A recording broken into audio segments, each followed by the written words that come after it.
கண்டிப்பா ஒரு நாள் ஹோகாகே ஆவேன். எப்படி சாதிக்கலாம்னு நினைக்கிறேன்? இப்படி குப்பரப்படுத்திக்கிட்டு கனவு கண்டுகிட்டா?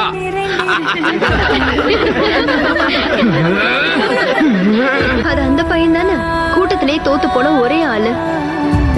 நல்ல வேலை அவன் தோத்து போனான். இவெல்லாம் ஒரு நிஞ்சா ஆனானா ஊர் தாங்கும்னு நினைக்கிற நீ?